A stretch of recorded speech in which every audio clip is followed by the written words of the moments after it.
The newspaper for the Let's see.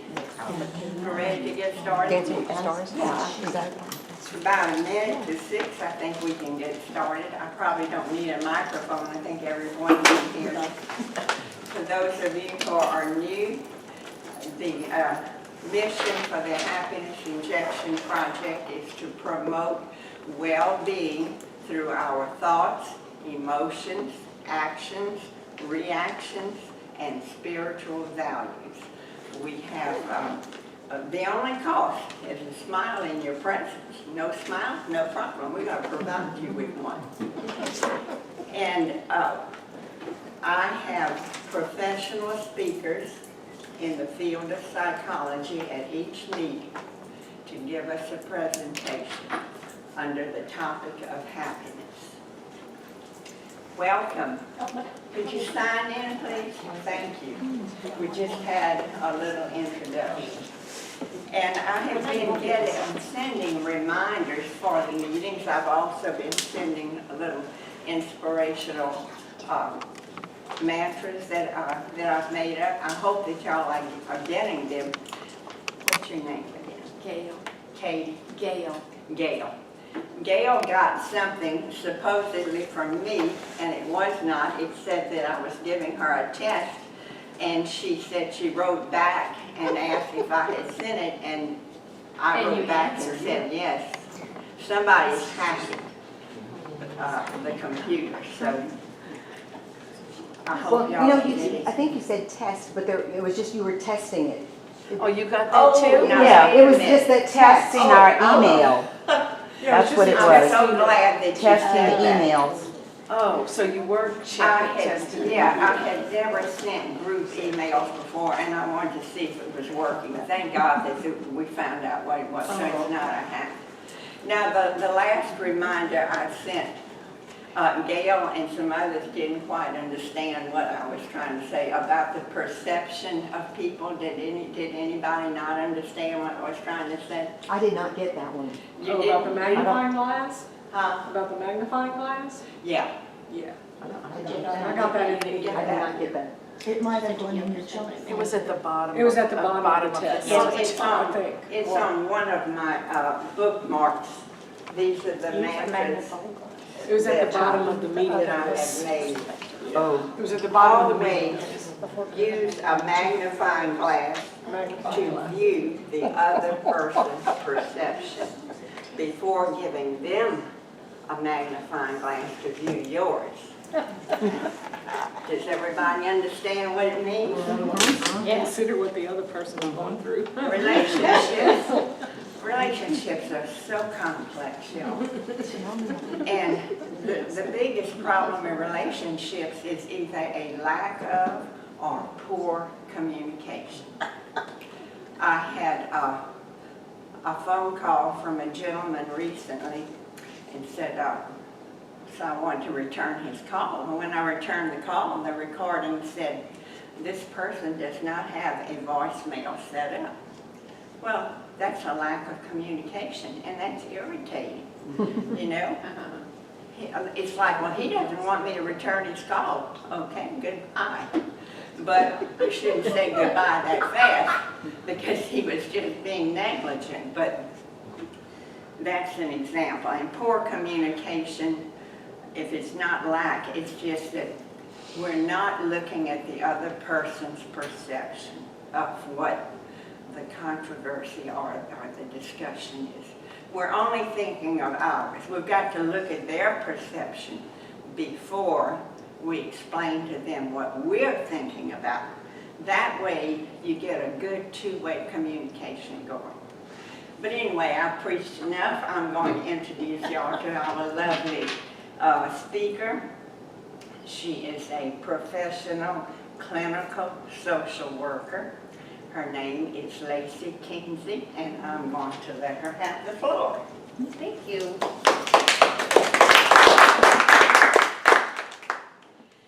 Hey y'all, so I'm Lacey Kinsey.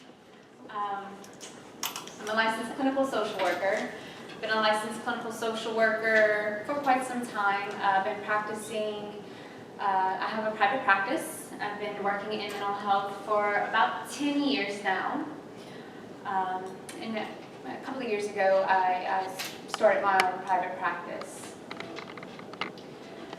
Some other background information to give you, for you to know about. Well, today what I'm going to be talking about, it's unplug your past to live in the present. And in my years of doing my own personal work, as well as working with other people, working in the mental health field, I'm not a scientist, I haven't done research on it, just things started to correlate for me. And this was a great topic for me. I'm very, very, very passionate about it. And I'll go more into detail about that.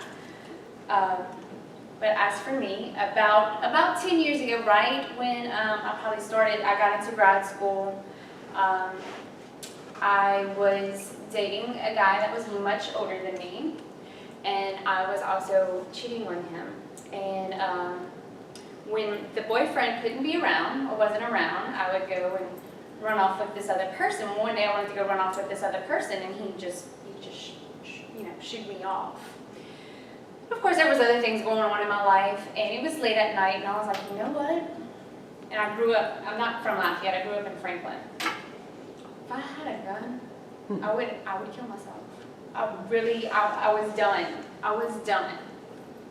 And of course, so then at that point, there's always a reason that things happen the way they happen. I was like, all right, well, this is the bottom. I need to do some work. And so then I started my own personal work. And then of course being and becoming trained as a licensed clinical social worker and being passionate about mental health and mental welfare, my career has also aligned with me other people and guides and mentors to help replace things into my life. And so again, this has been a great topic for me because from my own personal experience as well as working with other people, I see it all the time. So I got this information bits and pieces from a little bit of everywhere and kind of threw in my own stuff to it. It's not very long, so we will have time, I think, depending on how long this lasts, to maybe talk and discuss and maybe to clarify some other things about me is I do a lot of facial expressions. Things come through facially that sometimes don't always connect to what exactly is going on in my head. And I also don't have a filter. So sometimes things come out of my mouth that I'm just blunt, straightforward. And I always like to warn people that my intention is not to hurt anyone. So if anything does come out that offends you or upsets you, politely bring it to my attention so I can clarify for you for that reason. So unplug your past and live in the present. We are the sum total of our past. How we emotionally deal with our past directly influences our present life.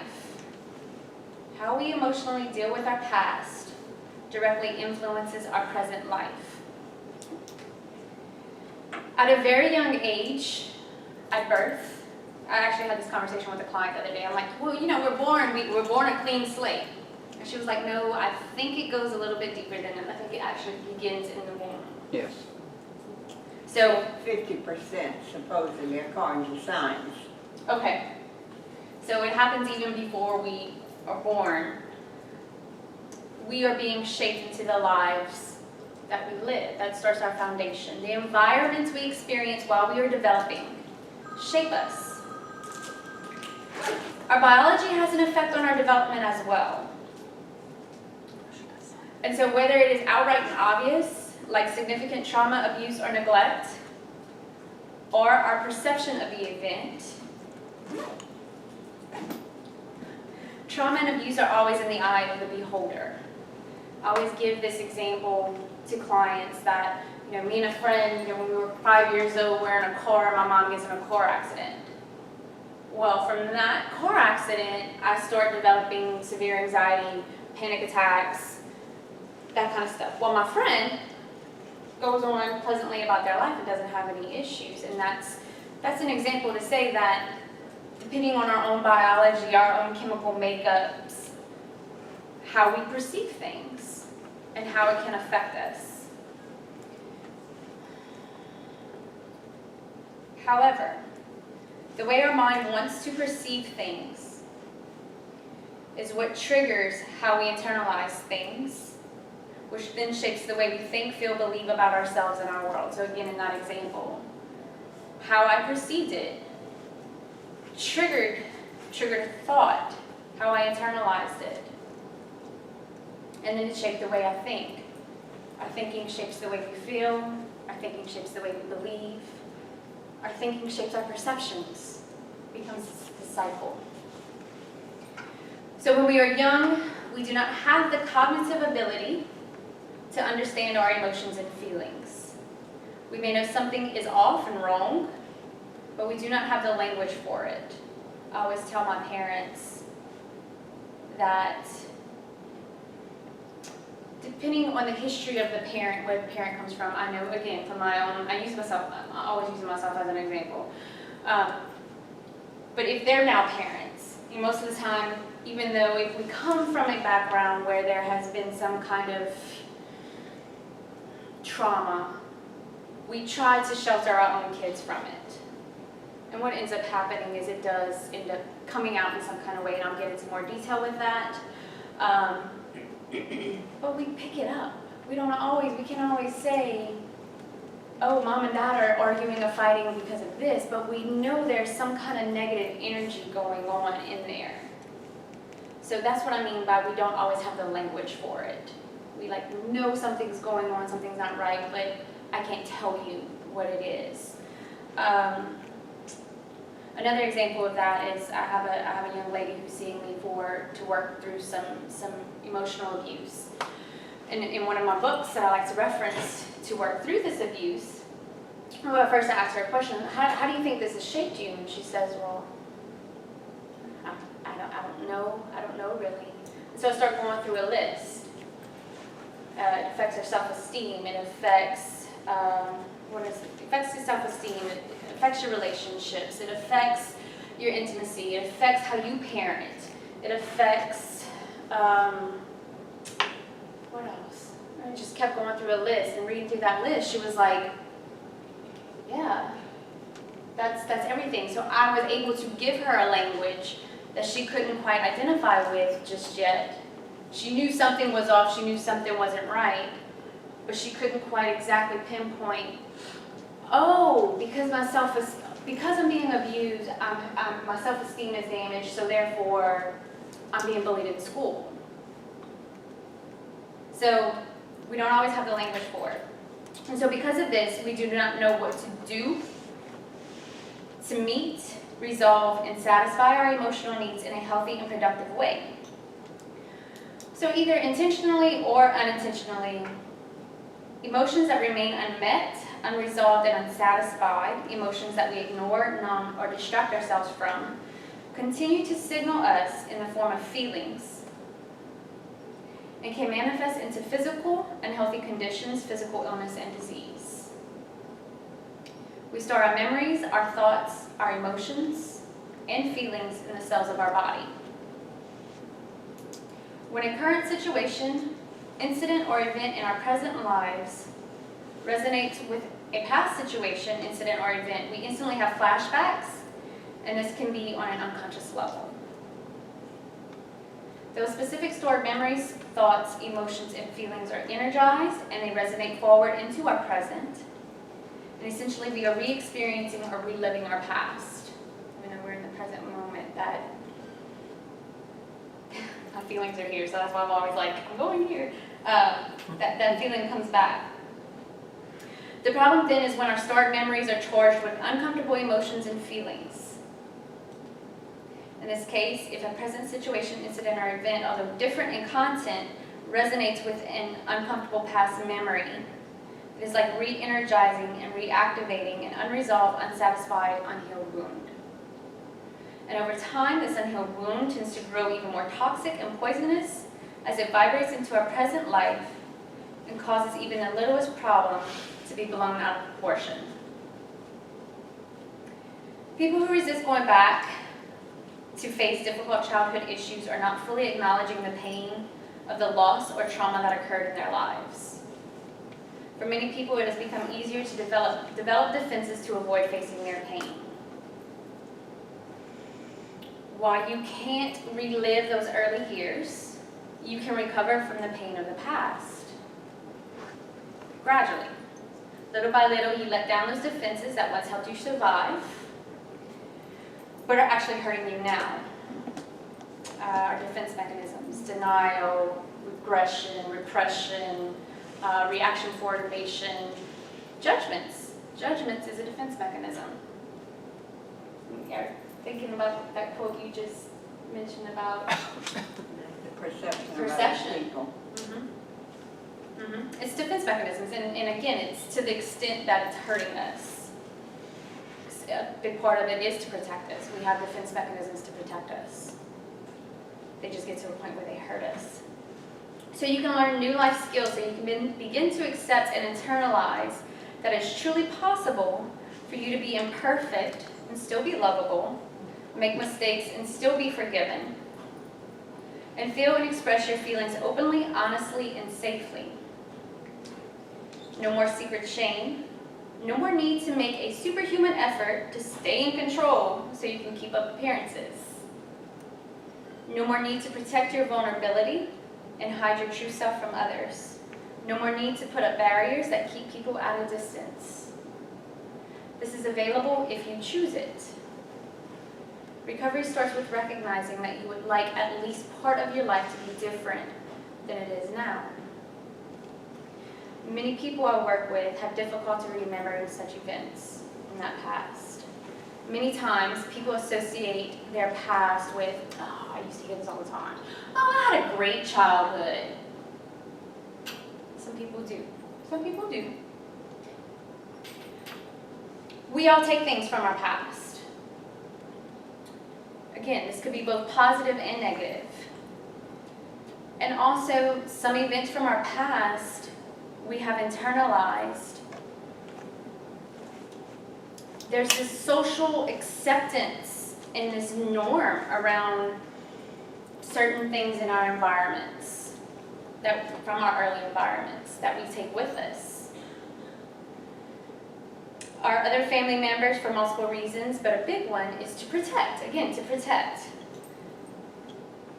To protect us, to protect the other person from more negative judgments. They, the family members, people associated with the event, will normalize the event. So this makes it very difficult to tease out whether or not what we remember is accurate and traumatizing. I'm going to use another personal example here, but I see it very, very frequently in this culture. Again, I grew up in a small town in South Louisiana. My dad's family is still there. Didn't get out. They have high school educations, and there's nothing wrong with that at all. Just small town Louisiana. Talking to people across the country, we have Mardi Gras, they don't. There's certain associations we get associated with being in South Louisiana. One of them, I'm gonna just say it now, drinking. We drink and party and have food with everything we do. You go to the family's house for a barbecue on Sunday. I kind of grew up with a big family. There's bound to be somebody drinking. That's how they get their happiness injection. We use endorphins over here, the natural hormone. Yes, and that's because of the addictive pattern. What endorphins do for us naturally, people were constantly seeking it out through other food. But again, if that is happening, that is occurring. Oh well, that's just Uncle John. He's always drinking, like whatever. It becomes normalized.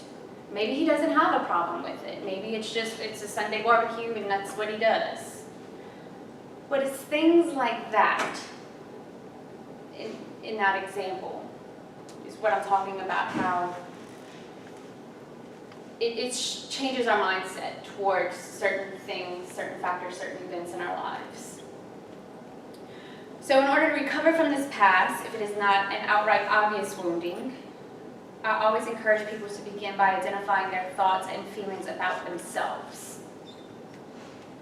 This identification allows for me to assess how they think, how they feel, how they believe about themselves. And depending on how they think, feel, and believe about themselves depends on how far back the issues from the past need to be resolved. The obvious events and environments involve childhood abuse, neglect, abandonment, and loss, addictions among family members, because that leaves a big wounding within children. Again, no excuses, no buts.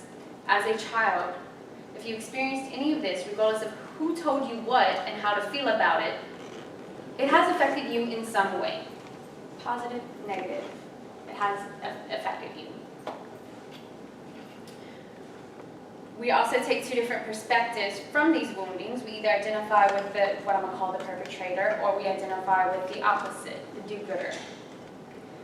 When I say it shapes us in some kind of way, whichever side we identify on, whether we are conscious of it or not, will still affect who we develop into as adults if these issues go unresolved. In my experience, I like to use a book by Claudia Black. It's called The Courage to Heal. And in this book, she provides a lot of education. She puts the language to what we know but don't have the language for. So she provides a lot of education on how these woundings looked, sounded like, and affect us today. And then she guides the student to explore the past, connect how the past is now still continually showing up in the present, challenge these internalized beliefs, and then learn new skills.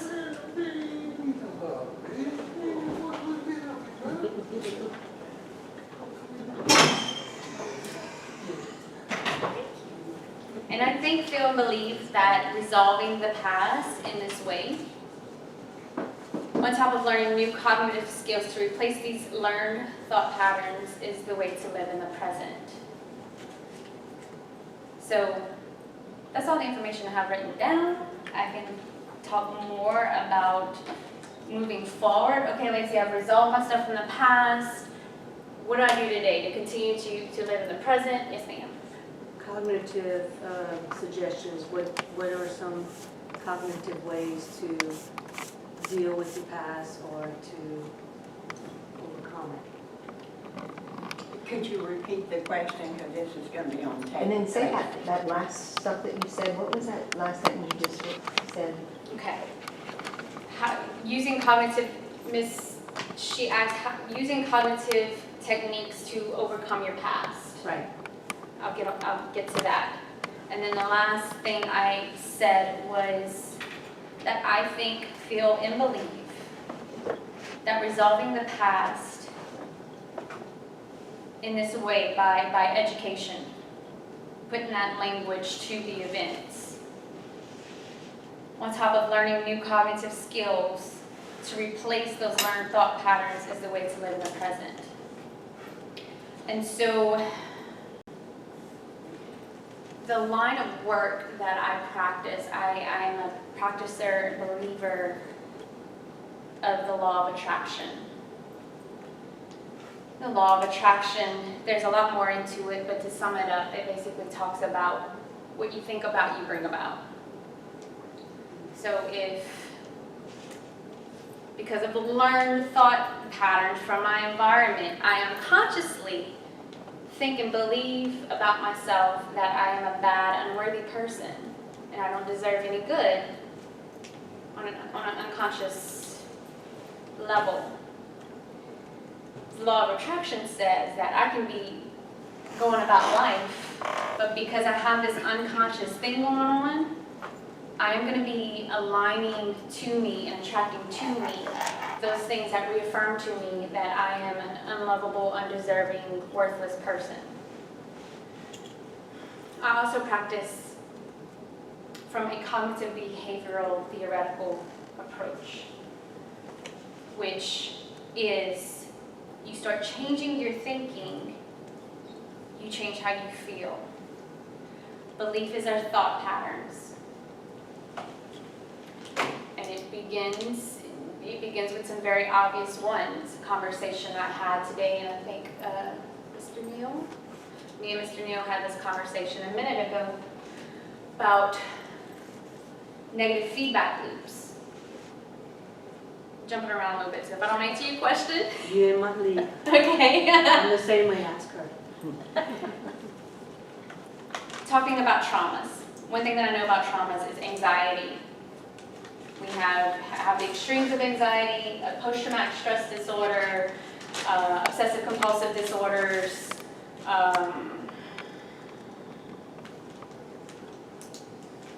those are two big ones that are coming to mind right now. I say post-traumatic stress disorder, I'm sure, war veterans. Again, trauma's in the eye of the beholder. You can get in a car accident and be traumatized. So that's spectrum.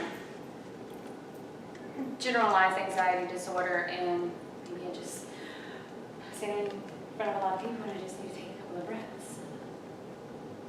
There's a hint of anxiety there. A lot of my clients know, like if I'm sitting in my office, I'll start clicking up again. I run at an anxious level. So anxiety, our defense mechanisms, our judgments, all develop at a very early age to protect us. So what happens is our brain says, oh wait, I don't want this to happen again, so we're gonna start doing this more often to try and stop it. On a biological side of things, what happens is neural pathways form. And our brain is a computer, and our neural pathways are like rivers. And so, first thing what may ever trigger my anxiety, I go to that, this is happening, it works, great. Well, my brain starts making that happen all the time now. So it's all there to protect us, but what ends up happening is you get far off in this spectrum of PTSD where, they're not leaving the house, they avoid a lot of things in life, or you have to go back and check the light switch 5 times before you're able to move past that. That's when it can develop into a problem. And so, cognitively, what has initially brought you to that point? What was that initial triggering event? Oh, well, Uncle John would just drink on Sundays, not a big deal. I keep going back to that example too, but, okay, well, can you remember at 5 years old, can you remember at 7 years old, can you remember at 10 years old when this initially happened? When did you initially begin this feeling? Because disorders don't just come out of the blue. Just like getting healthy, working with the way we think about the world, the way we perceive the world, doesn't just happen. So it's taken years to get to this point. So what are the thoughts associated with the event? Well, I see a car and I want to run. Okay, well, why do you want to run? Well, when I see a car, it makes me think about me flying up and hitting the dashboard and being in a lot of pain. Okay, yes, that makes a lot of sense. Mindfulness. Mindfulness has been big, big, big, big. That's something else that I practice. I try to practice a lot of. Mindfulness is about being in the present. And again, it's tools and techniques to help you get focused on what is going on right now. Because I'm standing in front of a room of a lot of people talking, and my brain is going, oh my God, they're judging me. They're thinking things about me. The automatic thing, it just happens.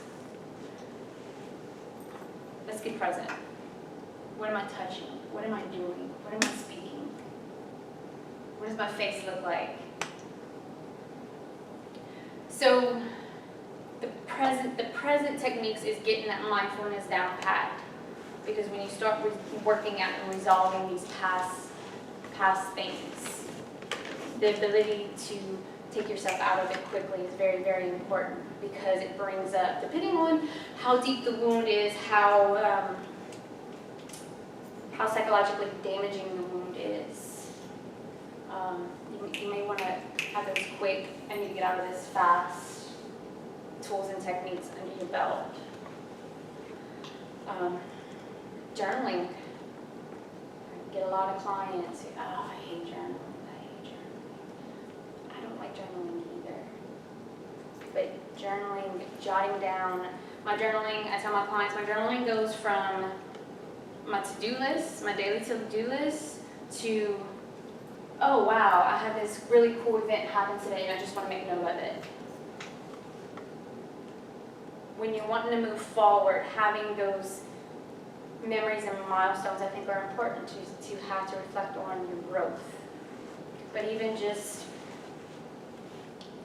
I'm feeling anxious and I don't know why. I'm feeling anxious and I don't know why. I'm feeling anxious and I don't know why. It's time consuming, very, very, very therapeutic, and get you tools and techniques to get you out of that negative emotional spot.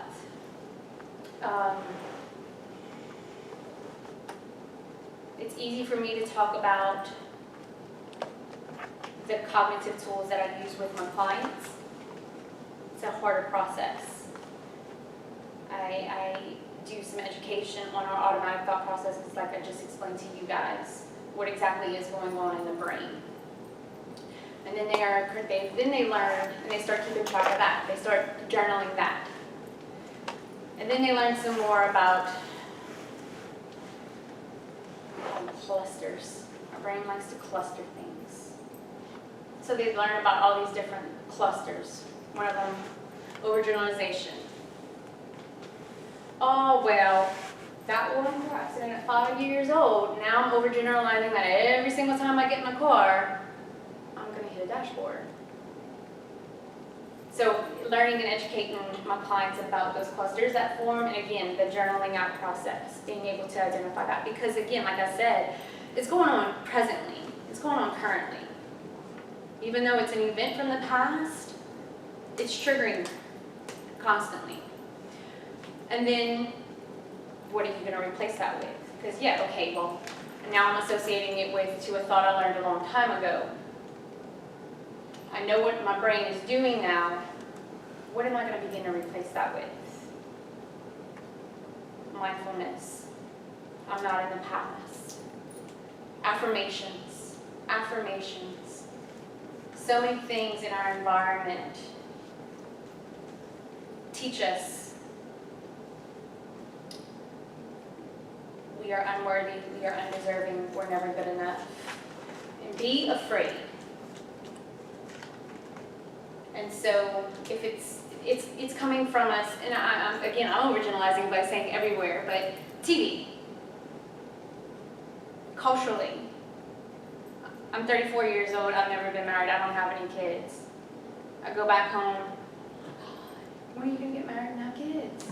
You know me. And not really that it's a fear thing anymore, I mean, but again, it's coming from everywhere. My family, people who love me. Well, you know, you're getting a little old there. I'd like to have some grandchildren at some point. And so, affirmations. What am I telling myself? Because I'm getting it from out here, out there. And it affirms to me what I think, know, and believe about myself. And so, replacing it. Learning, knowing what is the triggers and how it negatively affects you. Going back home. You know what? Don't bring up to me that don't go there with me. Not watching TV. Or watching specific things on TV. So again, like I said, it's easy for me to talk about it, but I know and understand that it's a long process. And I don't, by any means, don't want to discourage anyone. It's an amazing feeling within the heart when you get to a place where you can own your value and worth and set boundaries and be comfortable within your own skin and not have to worry so much about everything out there. Everything out there, wow, I'm jumping all over the place, but everything out there is also a reflection of what's in here. Kind of goes back to the law of attraction, so kind of started rambling. Okay.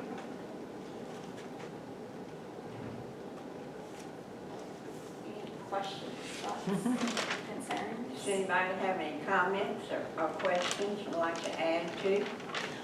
You mentioned that all our thoughts, emotions, and our history are stored in the cells of our body. Do you have clients that have physical ailments because of this? She asked if, earlier I said that our thoughts, memories are stored in the cells of our body. And she then asked if I have clients who experience physical ailments because of past memories that they've been stored physically. Yes, I do. Stores in the stomach, a lot of stomach issues. Yeah, a lot of stomach issues, but I have a lot of other bone joints. That manifest. Mm-hmm. Mm-hmm. So is forgiveness one of the ways to get rid of that as well? Yes, ma'am. For me, it was the main way. But I had forgiven other people long before I forgave myself. Once I forgave myself for being a victim or whatever I did wrong, choosing to do wrong, freed me from all of that past. I can't even remember some past events, which is a blessing because I don't need to remember all that. It's the biggest secret for me. Forgive yourself. Forgive others too, but forgive yourself for not being perfect, like you had said it earlier. Once I wasn't trying to be the perfect person and just being me, who is flawed, very flawed, you know. It's okay. I do have good points too, and I have to keep telling myself, you know, I do have good points. I'm not perfect. So what? Who is?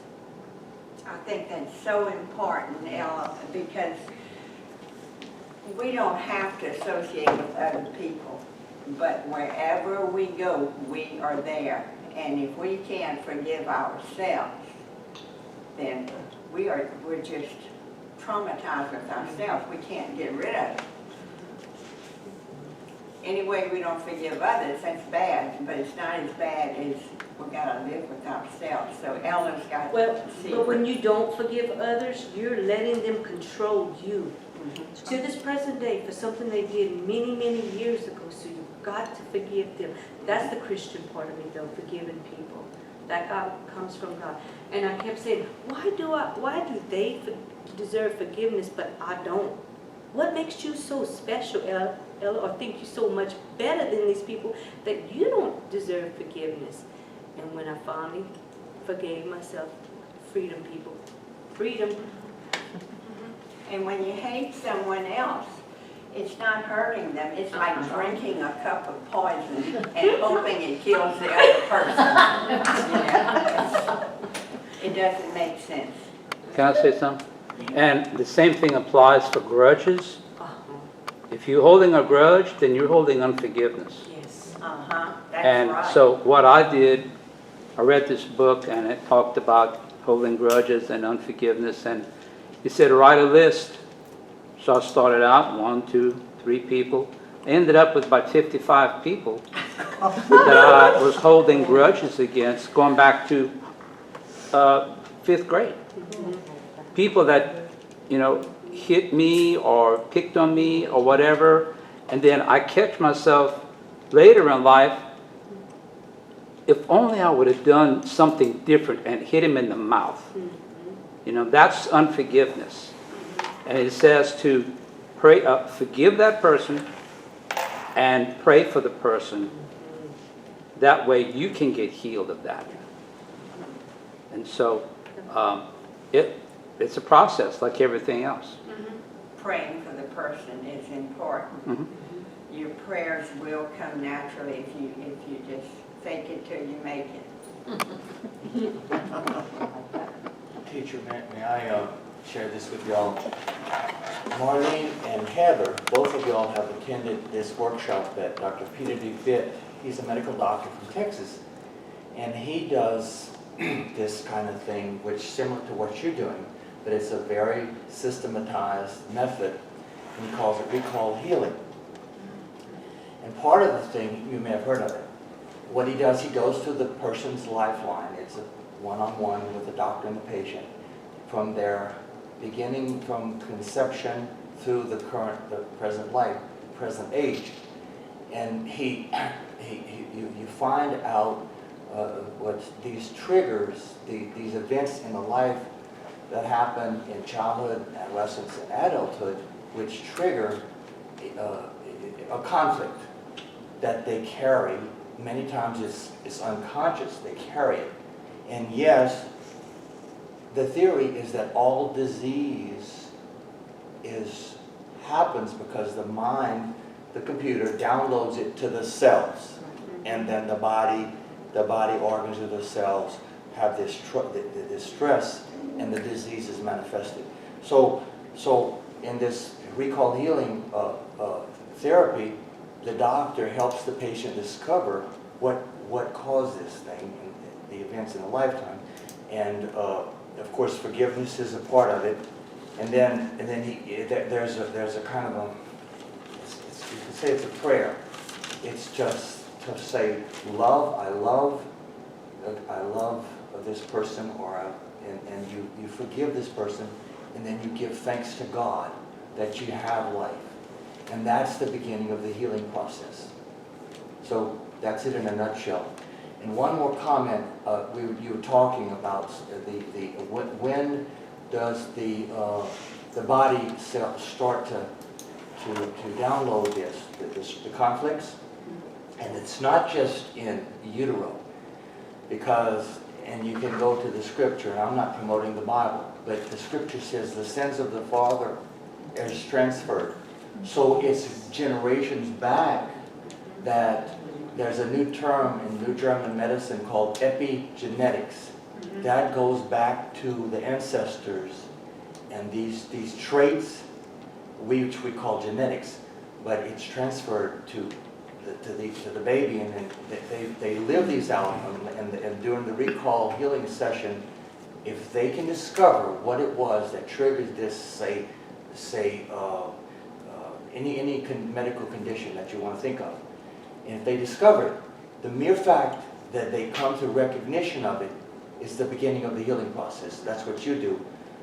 And anyway, if anybody's interested, it's called Recall Healing, and you can look it up online. Is it a book? Recall, Dr. Peter DeVitt wrote a book. It's called Heal Thyself, and he does. He'll be coming to Lafayette and to do another workshop this fall. So if you want, I'll let you know when it is. Yeah, let me know. Yeah, I want to say I've heard of them through someone else Sure. that has mentioned it, but please send me the information. Sure. And you're right about that. I recently got into some, things just came to me, and I did some hypnosis. And I was talking to some people, and I said, well, I think I've inherited some similar traits from my mother. And my mother hasn't been in my life for 30 years.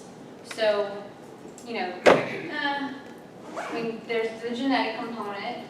And one person I was talking to about that was like, no, you don't inherit issues from generations. And then I went to get hypnosis, and she was like, oh yeah, very much an ancestral thing.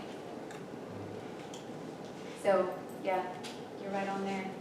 And the forgiveness thing, I heard about it through Gabrielle Bernstein, and it's I can't say it right. It's a Hawaiian thing, and it's like Ho'oponopo Noko something. I don't know if any of y'all have ever heard. Hawanapo, yeah, so, yeah. And it's I don't know the order you say it, but you hit on it. Some of it. It's I love you, thank you, please forgive me, I'm sorry. So when I meditate in the morning, I do that. I repeat several rounds of that. So, and the guy, it's on YouTube, there's a guy that talks about it.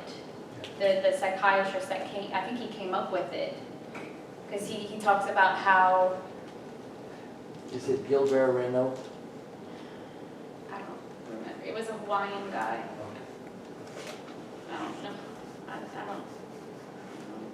And I'm saying he created, I just stumbled across these YouTube videos one day, and it's a guy explaining how he's working in a psych facility, and the treatment team, they're like, oh, this client, and the psychiatrist, the guy was like, well, we need something like, we need to forgive her or something. And they're like, well, how can you forgive her? And he's like, well, because she is a reflection of me, of who I am. And so if I forgive her, I therefore in ways then can forgive myself. That's what I got from it. Of course, I'm listening to it while I'm doing other things from the house. So, and so that kind of inspired me, and like he has a point there. It all starts, and I'm touching my heart now because it all starts in here. I think a mentor of mine, when I first, early on in my training in psychiatrics, would have those difficult clients who would push my buttons. And what would she say? Oh, she would say, when you speak from your heart, people listen. And that has been one of the best approaches for me with dealing with anyone, which is why I said, I don't have a filter. But in here, it's coming from a good place. It just doesn't always come out the way it's supposed to.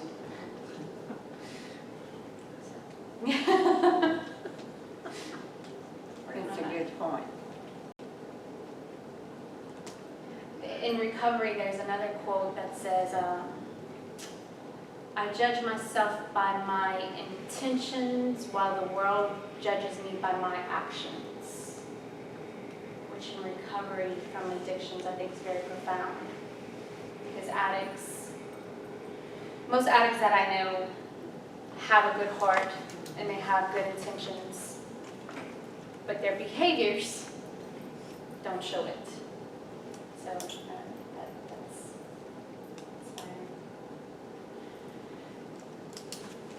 Any other comments or questions? Yes, ma'am.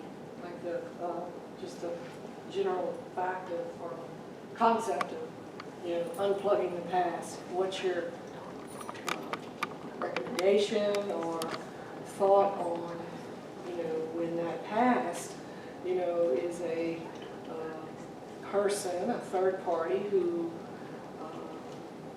it's healthy to unplug it, but it's not the right thing to do to unplug it. When that third person may be a parent, that third person could be a sibling, that third person may be a child, or, is it, I'm just saying, I think the world sees it this way too, it's just not that simple. No, it's not. It's just not that simple, to just unplug it, and if there was a physical surgery that could just go and reach in there in your mind and pull the mess out, it would be wonderful. We would, it would just be wonderful. There's so much that people harbor inside. They would see this as a remedy, just if we could just pull this out. Well, you can't pull that out. And then you steal out of, whether it be obligation, whether it be out of love, whether it be out of, the right thing to do, you do have to stay in this. And so, how do you counsel or how do you guide these people when they inquire upon this. Like, it's really kind of, I guess, like a, well, if I do unplug, I have guilt. You know, Yes. so how does that, I mean, how do you advise people on that kind of thing? It's, I know it's very gray, you know, it's not here and it's not here, but just, how do you counsel people? Kind of repeat her question. Okay. When we have these attachments, obligations to other people, I'm thinking it's other people, it's hard to detach obligations. What keeps coming up is obligations. And how do I counsel people through that? I guess this is where my harshness comes out. I work with individuals, and I want to see what's best. I want to have that individual's what's in their best interest for them. So if they come to me, family of origin stuff is huge, huge, huge, huge in the clients I see. Marriage is huge. Yeah, family is a huge issue and topic. Again, you see me for individual. Kind of jumping around a little bit. Marianne Williamson has a quote, and she says, when we align with the truth within ourselves, people and circumstances align with that truth. And when and I've done this in my own personal family, so it is hard. Again, it is a process. We've got to be true with ourselves. We know we may have made this commitment. We have maybe taken these vows 20, 30, 40 years ago. We've changed as people over the 20, 30, 40 years. They say those types of relationships, those types of commitments take work. You were taking care of you and doing what you need to do to make yourself feel better. That's my focus. It's hard. I get that. I understand that. You know, or people may tie, you know, the detachment as selfishness. Oh, yes, ma'am. Yes, the detachment or the decision to detach as a selfish, not fulfilling an obligation. I mean, in my case, my mother is an addict. You know, manipulative behavior, you know, has over, I mean, and my siblings, you know, has gone on for, you know, 30 years, 30 plus, and it's still going on. And it's, you know, you get to the point, you know, enough is enough, but it's your parent, you know, it's your, how do you detach from that without worrying if they're in the street, dead or alive, you know, because continuing to interact creates the, just like you said. So this is And how do you detach from it and yet have a... this is my process. We teach people how to treat us. I have an addict in my family, very, very close to me. He jokes and cuts up with me. I don't have a relationship with you, and I'm like, well, you taught me not to have a relationship. You know, thinking that to myself, I'm throwing that out there. So we teach people how to treat us. And in the Party of Black book, I don't know if it's outright written there or in my own processing of things, this is what came to me. We put these people, our parents, our grandparents, on pedestals. And I was taught by my grandmother. I was taught by my religion. Honor thy mother and thy father.